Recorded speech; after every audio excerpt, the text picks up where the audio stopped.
we are back again. It's been a few weeks. We're going to just stop telling y'all, that it's going to be a weekly thing because Cindy is going to stop telling you all. Yeah, I am. It's usually on me. I will take that. I will 100% take that. It has been on me. Life, okay? Life happens. Quarantine is still in that pandemic. So there's that. So, give us grace. Give us grace. Candace, we are nearing the end of January. Yeah. So I want to know, have you kept up with your New Year's resolution or your New Year's goals?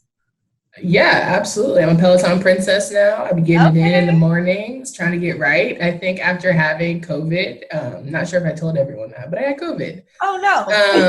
And so I was watching an HBO series, Real Sports with Brian Gumbel, and they were talking about the long haulers, people who experience a lot of post-COVID issues. There are some literally professional athletes who cannot play. I think her name was Asia Durr, who cannot get out of bed barely some days, can only go to the grocery store and walk other days. She can't play. Hasn't been cleared to play basketball. She was playing for the New York Liberty, cannot play.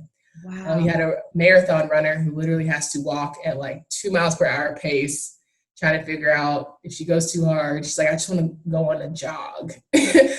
If she goes too hard, it inflames her heart and she has a flare up. And I'm just like, yep, that was it. That was God telling me we're going to get off my butt and we're going to just exercise, do what we got to do because you just don't know, right? And the doctors say they just can't reassure them that they'll ever go back to normal.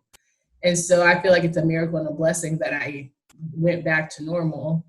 And that could, definitely change. So I'm just trying to enjoy and really hone in on goals. I have not found you a man yet.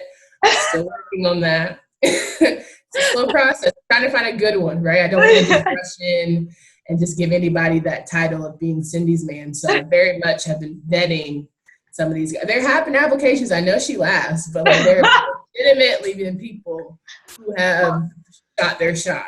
Well, I am glad that you are taking your sweet time with that one and not rushing into it, because, There's a few people that that I've had to go ahead and politely decline for you because I know my girl and I just don't want to hurt their feelings. I want to be very serious about this, right? So you don't want to ever get anybody's emotions. Like, yeah, I'll send you be down for this. Maybe y'all will be great friends, associates, colleagues one day, but I don't know that you can ever be her lover and friend. So let's go hard with being that good friend, right? So, hey. I am too through with you. The fact that, okay.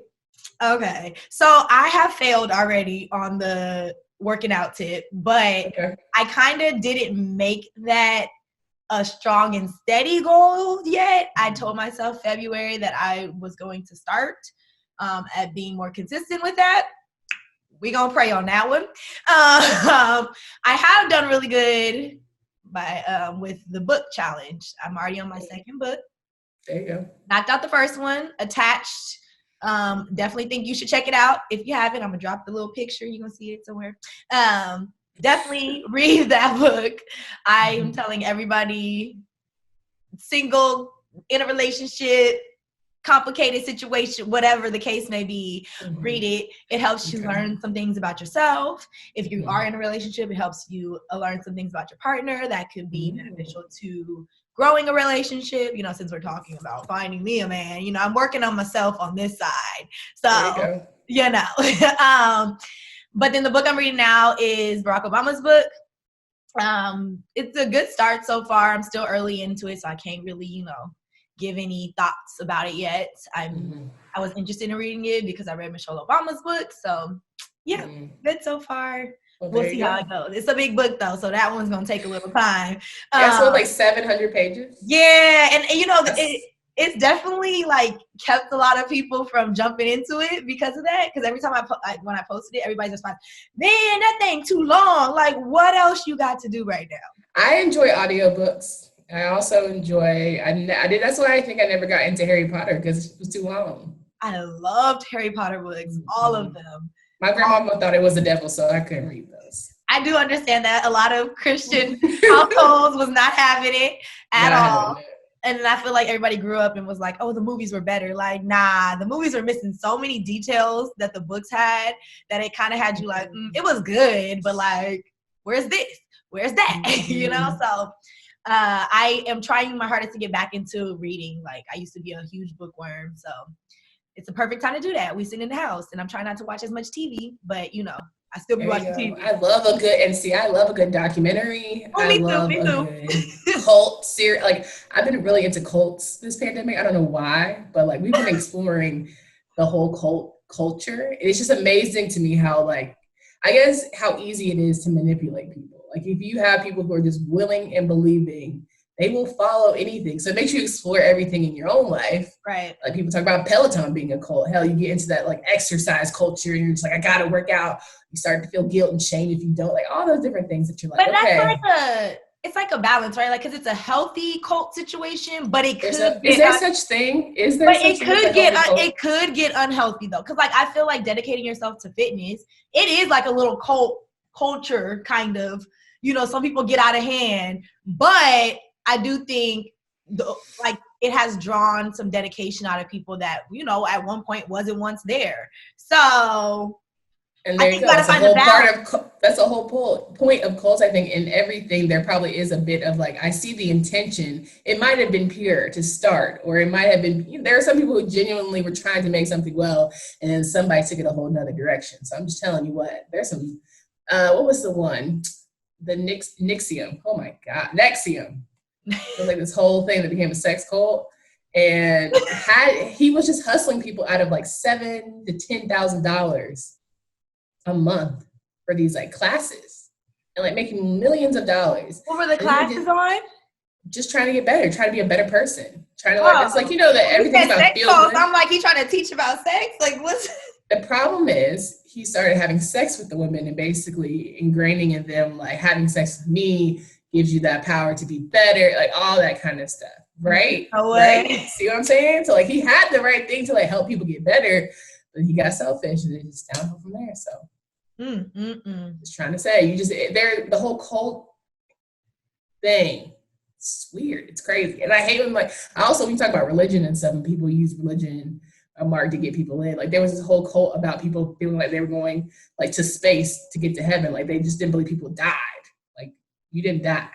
Everyone just goes into their next. Like they still treated their like original founder like he was still like there. There was no physical body.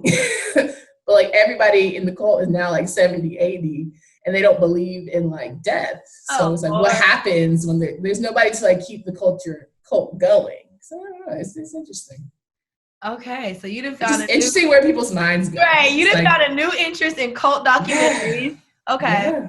I don't think I have any new interests as of yet. Not as of January just yet. But we're gonna see, you know. We're gonna see how there's a lot of time we're not going outside anytime soon. Exactly.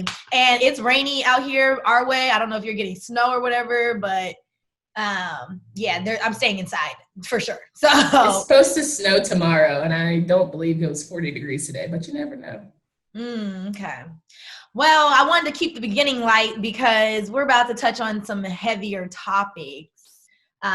This week has been kind of heavy, you know, anniversary of Kobe's death. Right. On top of that, the NBA world, I'll say media world, but also the NBA world too, lost I would say it seemed like pretty popular and loved journalist in Sekou Smith. I didn't personally know him. I do know some of my fellow journalists that did know him. And, you know, we've seen the posts all through. We follow dang near the same people through the timeline, and we saw that. And definitely hearts and prayers go out to his family, people who loved him and all of that. I'm not sure 100% of that. I've heard things, but I don't want to speak on like what his death was. They say it was complications of COVID. Yeah, that's what I've heard. And that's unfortunate. Like, but that's just a reminder of how serious this virus is. Well, you know, it's funny because I saw this tweet, right, from the Indiana Pacers that were, you know, sending their condolences to his family. And then the very next tweet was like, all right, guys, I think we feel comfortable to bring everybody back to the farmhouse. And it was just kind of like, what type of tone deaf bull is this, right? Like you're missing it. How can you say in one breath, condolences, and then the very next breath, well, you know what, life keeps going. And I think that's the disconnect of the world right now. Sure. Like, you don't have to just keep going. You can actually stop and reflect and say, maybe this is not a great idea at the expense of people's lives, literally. People's lives. And I mean, on top of that, the NBA has its own issues with COVID right now. Like, many games have been postponed. They do not know how they're going to fill those back in before the end of the season. Scheduling issues. It's a lot. Like, it's a lot. And like I mentioned at the top of the show, the long haulers. Like, yes, these people who have tested positive, we're not seeing the ramifications necessarily right now. They said it was more prominent in women to be long haulers, but you also have men who don't disclose, their information, and they kind of keep it light. And I just hope we don't see more of that. You saw that Florida player who had COVID during the summer and then damn near had a heart attack, fell out on the basketball court this fall. So it's a lot. It's a lot going on. On top of that, we talked about in like one of our earlier shows how we don't think that people are going to truly understand the implications of COVID or whatever until it impacts them directly, right? 100%. So you would think seeing Sekou's death, is that not an impact and it still doesn't trigger in your mind, like, let's rethink some things? Like, it's very because it would be different if, like, federally rent would take a break and, like, they said, we're mandating that y'all stay in the house, and we're mandating that we're still going to cover you guys and things are going to be good and your bills are going to be on pause. Unfortunately, that doesn't happen for so many of us. So yes, while we were all happy for Kamala, we were all happy. Well, we're all feeling away that things are shifting positively. At the end of the day, the same day Joe got elected, there's still people who are in the street trying to figure out where they're going to live, where their next meal is going to come from. So there's so much work to be done. And yes, 4 years of damage is not going to happen in the first 100 days, but I'm telling you what, we got to do something. And I think whenever we can have the platform to amplify that there are things wrong happening, we should do that. Because at the end of the day, everything's not sweet. We don't have to sit here and pretend and talk about sports and talk about all the stuff. Like, it's not hard to pretend, which I feel like I do sometimes, to care. Like, a lot of the stuff, like college athletics, it is very hard to pretend in a pandemic that I care about college kids playing a game for free when literally they are the bread and butter for why we're still standing and still have jobs, all that stuff. So, like, you have to fake, like, I'm so hard on Caleb, like, certain players. I'm like, damn, why did you score? At the end of the day, man, are you good, homie? Like, what's your mental like? Are you okay? Are you eating well? Like, those are the type of things where if you have that kind of perspective, it makes it a little bit better. But while we're talking about tone deafness as well, wanting to have an NBA All-Star game and have it at an HBCU in Atlanta and then give the proceeds to HBCUs or whatever the case may be, you could just give them the money. Also, why are we doing this? Why are we putting together all-star athletes to play an all-star game when they can barely make their regular game?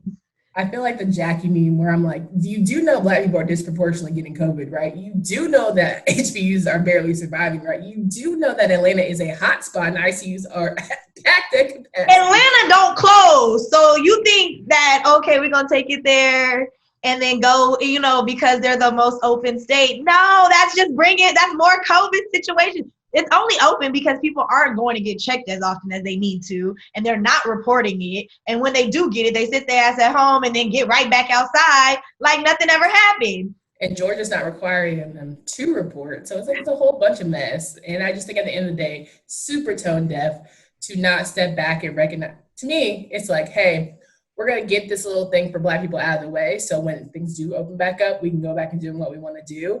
And we've already said we've helped y'all, so don't ask us for nothing else. That's the vibe and image that it comes off as, right?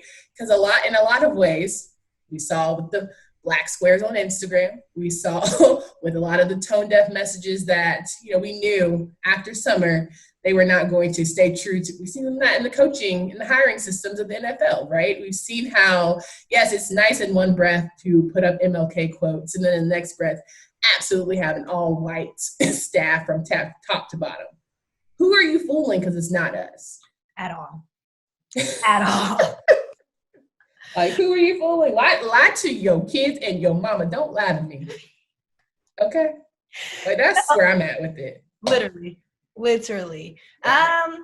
Again, I feel like every show we talk about COVID stuff, we're like, this is gonna be interesting to see how they handle. I'm so sick of saying it's interesting. It's not interesting no more. It's really just annoying. Like, at this point, they're blatantly making decisions based off of money. We know that, and that's not gonna change. It's not gonna change. Like, unfortunately, no. I don't even think if losing people at a large amount would make a difference to them. You know what I mean? Which is another unfortunate situation. Like, I don't know. I don't know what gets into people's minds to make things actually change. I think we're seeing the blatant side of capitalism. Like, at the end of the day, things have to keep rolling. And as much as you call them essential workers, I think it's ugly and tone deaf AF to try and bring people to a Super Bowl. If you get vaccinated, you can come celebrate a football game. Like, that doesn't bring you no peace. The fact that, Super Bowl having as many, I think they said, 22,000 they're going to have? Is that what it was? Insane. Don't know the exact number, but anything in the thousands sounds like somewhere I do not want to be or need to be. So prayers up to those who have no choice and have to go cover it because you got to pay the bills. Usually it's a great experience, obviously, and something you would want to be a part of. But in this situation, I don't have FOMO. I'm not missing out. Like, y'all got it. I'll catch you next time. Like, I'm good. I think we're all at this point on our Marshawn vibes, like, protect your mental, protect your chicken. Like, it's really just about that. Do what you got to do for you and yours.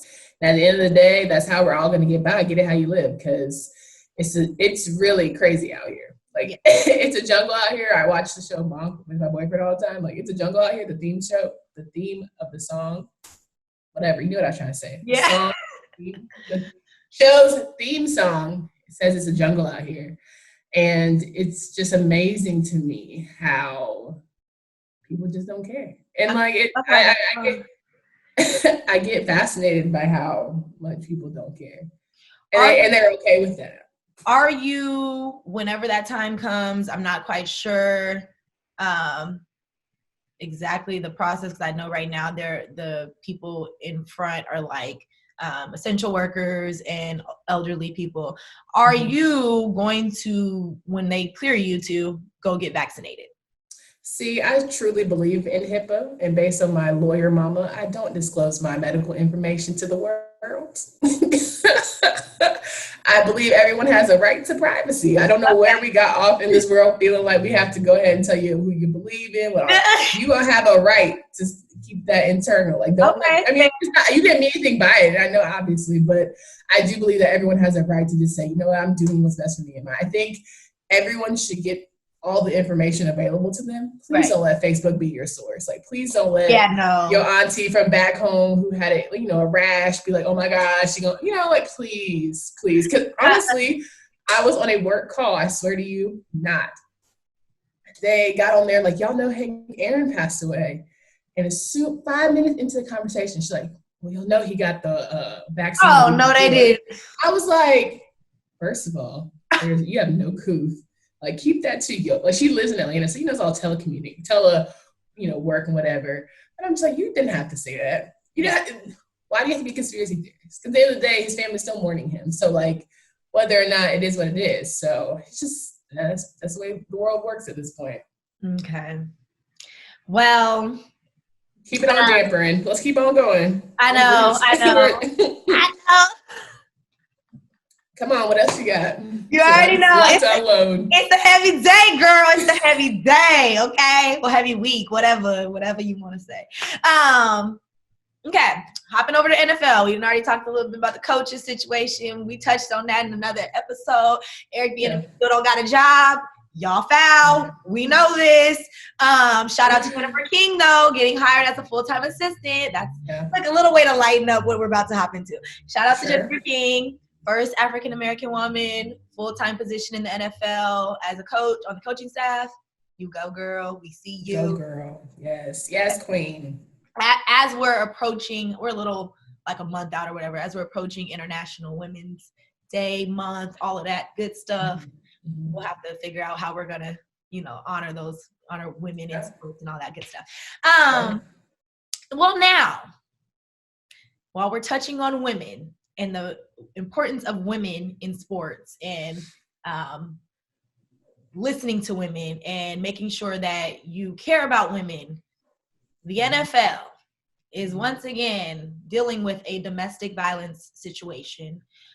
Chad Wheeler, if you are not a Seahawks fan, you probably don't know who this is, but you will know today. Do your Googles, a quick search. The Googles, your Twitter scrolls, whatever you have to do. Chad Wheeler is a offensive lineman, right? Offensive lineman was on the Seattle Seahawks. He's a free agent now. Allegedly beat his significant other to the point where the pictures show she's super bloodied in her face. There was a text message released that she said he didn't think that she was alive. He was shocked that she was still alive when she got up from the bed. And she said he was so cold in his statement and saying that.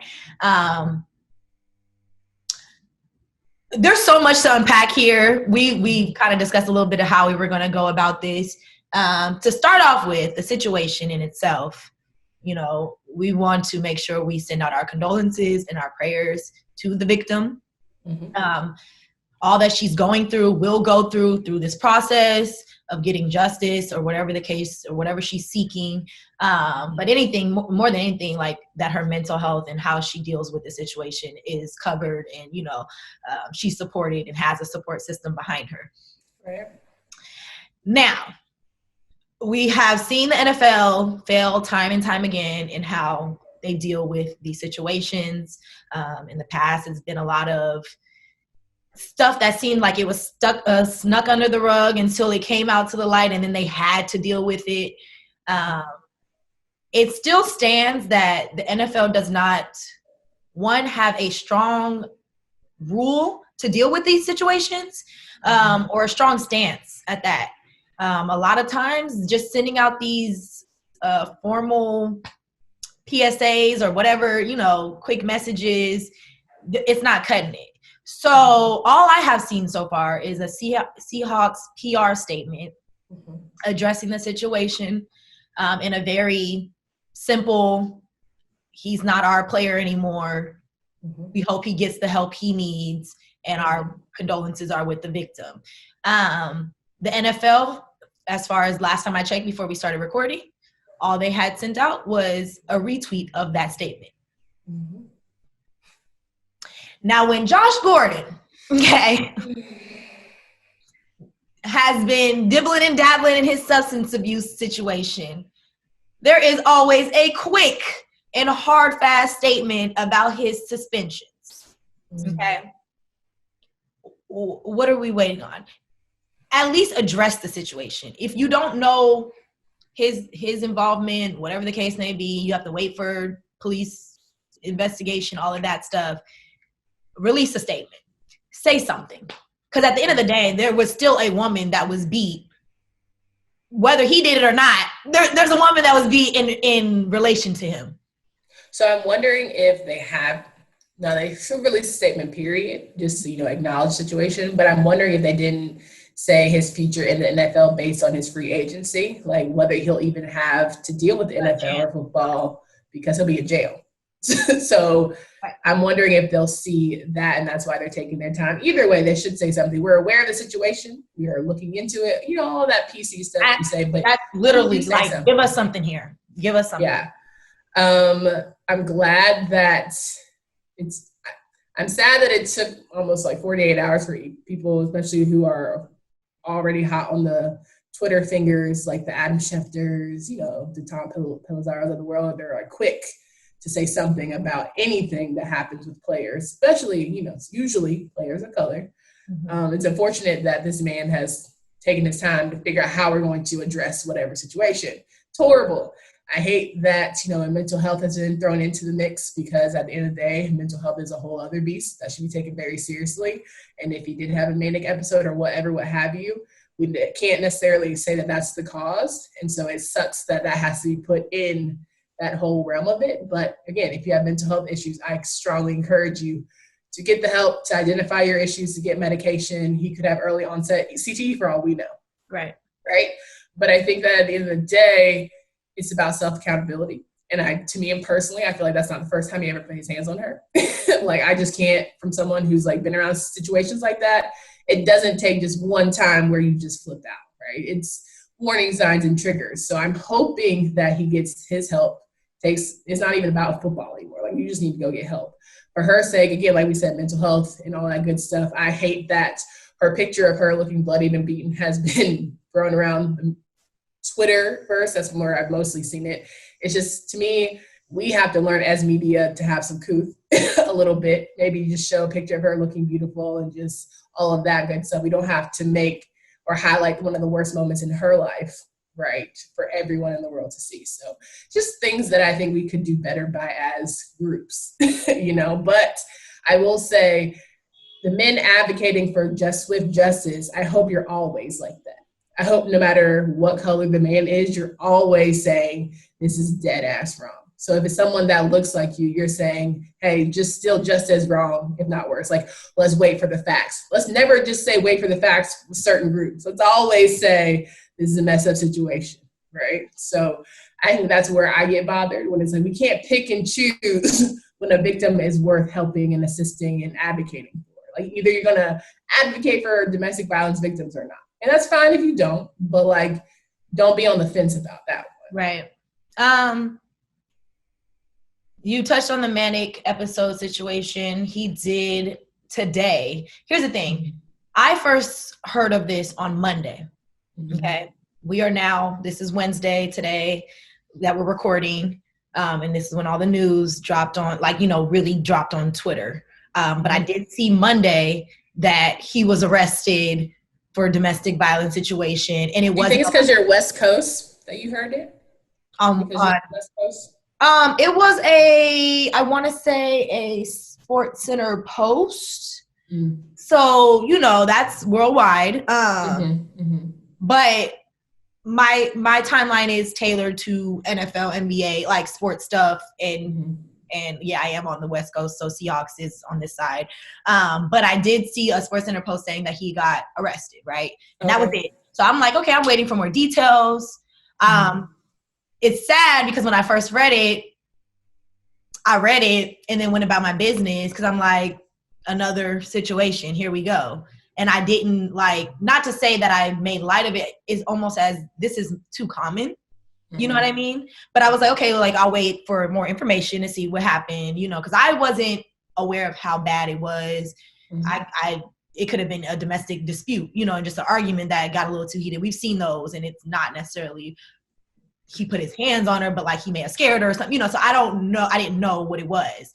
And then today when I wake up and see all the talk about it and the pictures and the extent of him being released on a $400,000 bond, I was at a loss of words. And then the text message is what threw me completely off. It's saying that he, didn't even know that she was alive. I'm confused on one end how anybody could be so evil. Why do you want to harm someone to that extent, especially as a man, and using your physical, strength against a woman? Never will understand it. It's not for me to understand. I don't think that's anything for anyone to understand. But in his apology, he did state I had a manic episode and I'm stepping away from football to get the help that I need. And that's all fine and dandy. But I do think that in this situation, you should have just apologized. I don't think you need to offer a reason why it happened. I don't think you need to offer any explanation, because it comes off as you trying to get sympathy for why you lost control. And reality is you just need to realize I lost control and I need to do what I need to do for myself. And I get that that's what he's saying, but it comes off as a cop-out, right? I did it, but I did it because it is. So know that I have issues, so don't be too hard on me. You know what I mean? And it's like, reality is, you almost killed this woman.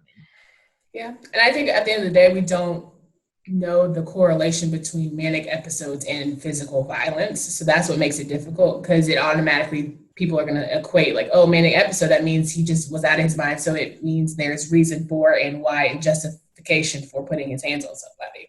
So I think that gets problematic, because then you get into people being scared to come out with mental health issues, because they're like, oh, well, are you going to go crazy like this guy? Are you going to do X, Y, Z to a woman? Like, is your wife safe? Like, all those things that could totally not have anything to do with nothing, right? But we just don't know the facts and situations. And again, I'm just hoping everyone involved gets the justice that they need and feel like he gets time. You know, at the end of the day, you did put your hands on a woman, manic episode or not. To me, the way she looked, you need jail time. That's my personal opinion. But I hope that he gets help. Like, at the end of the day, I believe in grace. I believe that everyone, you know, can have, you know, some sort of redeeming factors. Football may not be for him. Being in an aggressive environment may not be for him. So maybe, hopefully, he finds something to do that can not ignite something that maybe lives and dwells within him. I don't know. Yeah. Because of, like I said, the NFL has struggled with this situation because they have been up and down a lot. There's people in the NFL now who have had these same issues, and there's some that they've suspended indefinitely and have never had the chance again to play. It should Some are playing in the Super Bowl next Sunday, so you know. Yeah, it should not be a situational thing, because reality is, do you value women? Do you value humans? I don't know. This is like a little tricky, right? Because why after all these years that they've had these issues, why have they still not put in a hard and fast rule like, you do this, you're out. We don't have we're not going to tolerate any of this, especially considering playing in the NFL is a career, but it is a privileged career. You're not owed that just because you have the talent to do so. That is a privilege in all aspects, from how much money you make, the fame that comes with it. And you may not see the fame as a privilege, but there's privilege that comes with fame. So right. You don't deserve any of that if you can't be a basic human being. And I don't mean that as right. being nice to people, because, you know, personalities are personalities. You're going to be who you are. But putting your hands on anybody else outside of your arena of sport and, you know, just playing the sport, it should not be tolerated. So even if he's saying he's stepping away from football, I definitely think the NFL should step in and say he is not allowed in football anymore. I don't know. I believe that talent always supersedes any issue that you may have. I feel like people get granted a lot of grace when they are elite, cheetah-like even. So I do believe that in the day, if a team can use you and they'll find a place for you, there's always that redeeming factor. But I also think that to never allow people a chance to make their life better because of a horrible mistake, I struggle. I do too, and I agree with you on that. But I do feel like some things need to have more of a consequence. So if you do want to go situational, are we not looking at how bad that woman's face looked? Are we not looking at the fact that she could have lost her life? You know what I mean? Like, if we're going to separate like one hit to, oh, I beat the out of somebody, like, it's kind of hard, right? Because it's like you still put your hands on them regardless.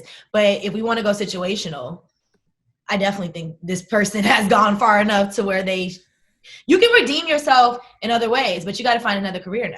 Like, but okay, so if a doctor abuses his wife, he's never allowed to practice. So I agree with you on this argument, because I had the same situation or same argument when Ray Rice situation happened.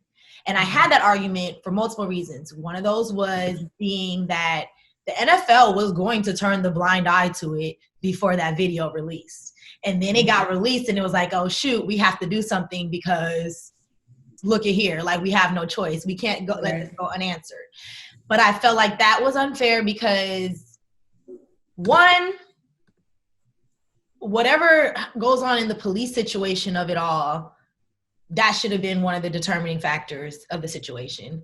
Two, like you said, a doctor or a regular working person, do they lose their jobs off of being in the situation like that? You know what I mean? What they deal with their legal issue side of it, and then they go on about their business, whether that is to continue practicing or continue working, whatever the case may be, right?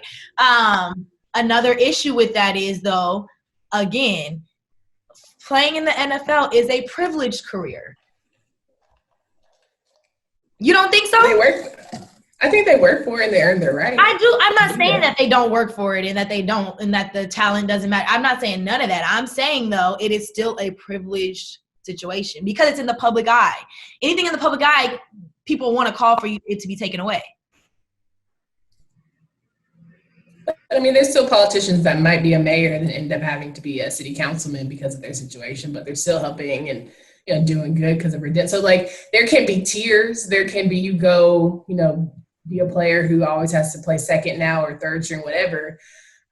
It's challenging. And I used to be that person where like, yeah, you have to earn it, whatever. I used to be very hard on that. And then my old co-host, one of my first radio shows ever, Brendan, he really hammered home the point of like these young African-American males can change their family forever off of something like this. And like they put in the work, the years and time to be at this level. And does one bad mistake mean they are not allowed to ever see that kind of money and wealth again? Like they have to be,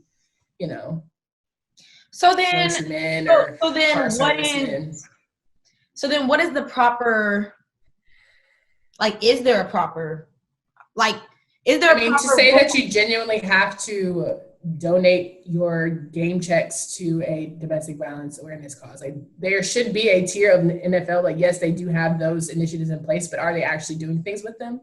No. So can you fix that by implementing that kind of situation? Yeah, you have to donate 20% of your check to charity. You have to take domestic violence anger management classes. You have to do community service. I feel like there are things that they could be required to do and show it, like almost like parole. Like, can you show yourself worthy of being a man of the NFL? If that's what the NFL says they stand on, whatever.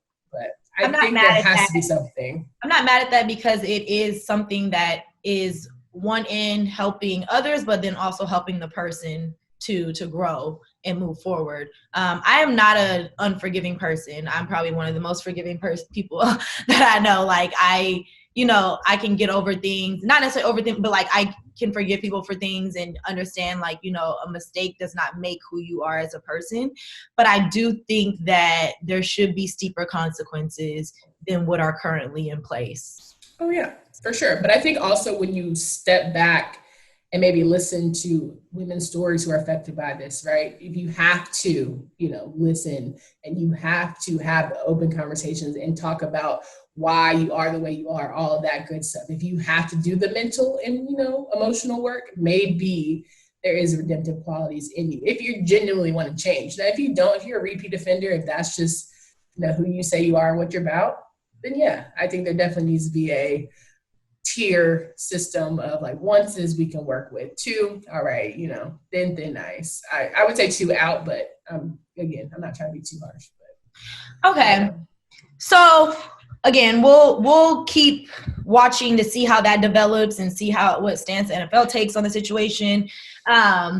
Moving forward with this same conversation, though, there was another topic on Twitter about this, and I'm sure it stemmed from Des Bryant's tweet, but Des went pretty hard on Chad and like you would expect a man to react to a woman being a woman in that situation, like to protect a woman in that situation.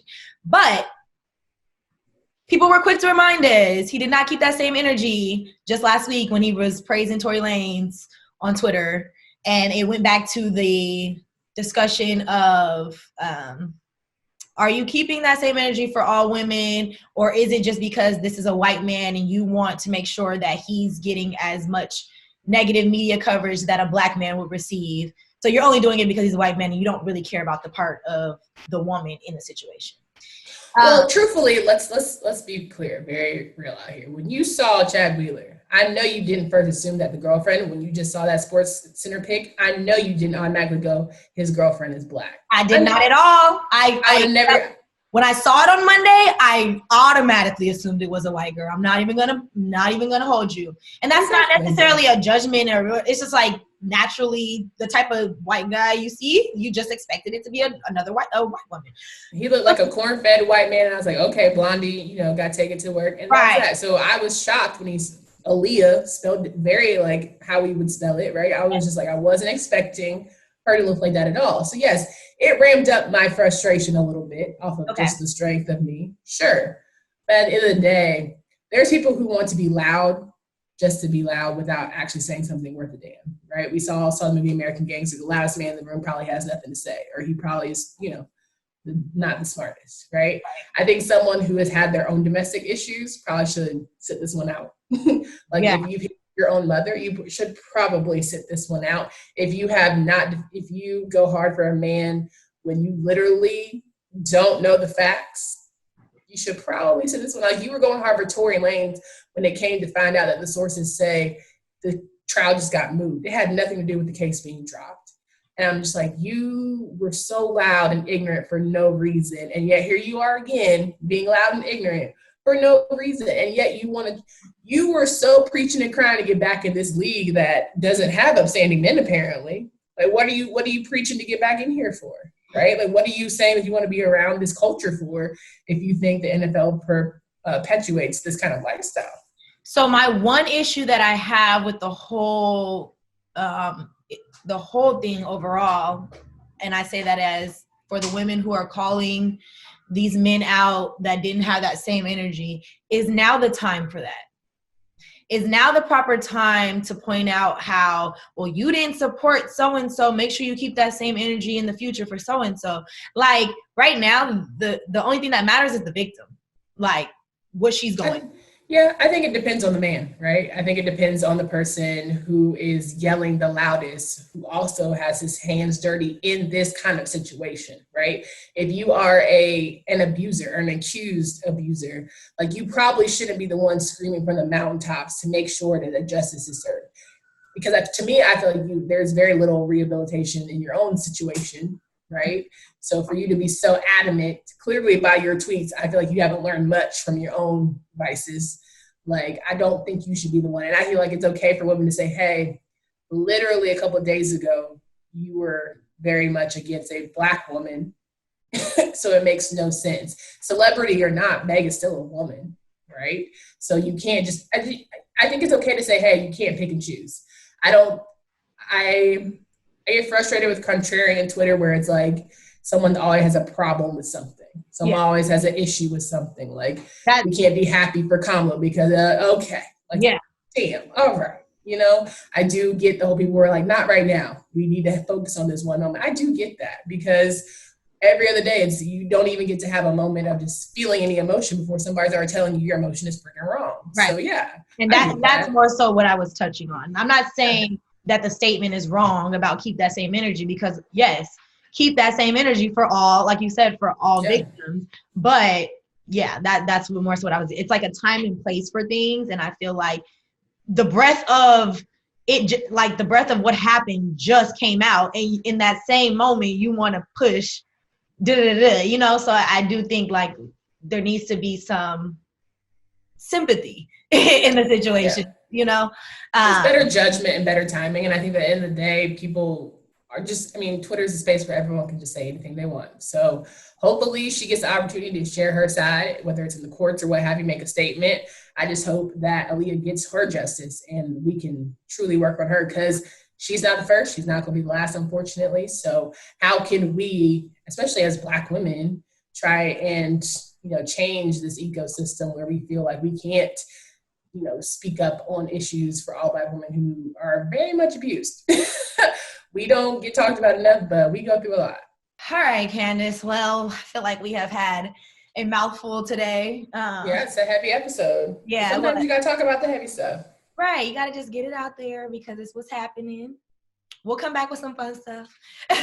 Valentine's Day on the way. We get to find out what Candace got planned for her boo or what he got planned for her. We broke, baby. We just happy to see each other, right? Like we just love each other. Candace, shut up. Shut up right now. Don't you ever. I believe in HIPAA, right? You ain't got to tell all your business. That ain't got nothing to do with HIPAA. There ain't no medical names, okay? Anyway. He could be in a wheelchair when we done, so why you playing? Oh, Mark. I don't know how to, wait a minute now. I don't know how you meant that, but I'm going to let that go because, you know, it could have been one or two ways.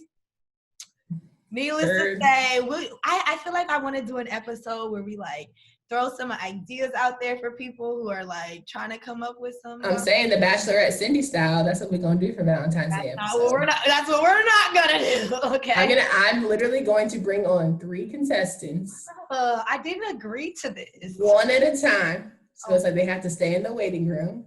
You could do, like, you know, old school, how they used to do the dating game where you have to ask questions. You can hear his voice. But I can't. And then do the response. Yeah. Oh. I think that's what's going to happen. And then you pick the winner. You can pick Bachelor 1, 2, or 3. And then you guys have to have a virtual date. Well, that sounds like a plan? I already have Galentine plans for the weekend. So. Well, you can't keep. We can figure it out. The date doesn't have to be on Valentine's Day. It's just the show. Whoop, there it is. You heard it here first. I have not agreed. Men, I'll just say right now, make sure you hit your submission to @the_scoop_pod. You hit me up personally @coop__can. Send in your submissions. Tell me why you should date my girl Cindy. And then I'll see if I can get you the exclusive Zoom link information. After I read you the riot act, and we're good to go. Period. Again, I have not agreed to this. You ain't got to agree. Like, it's a mutual show. You ain't got to agree. And then on top of that, I still want to do a show where we throw some ideas out for some people that are, like, struggling on how to celebrate Valentine's Day in quarantine. Are you going to bring out your toys, or? What?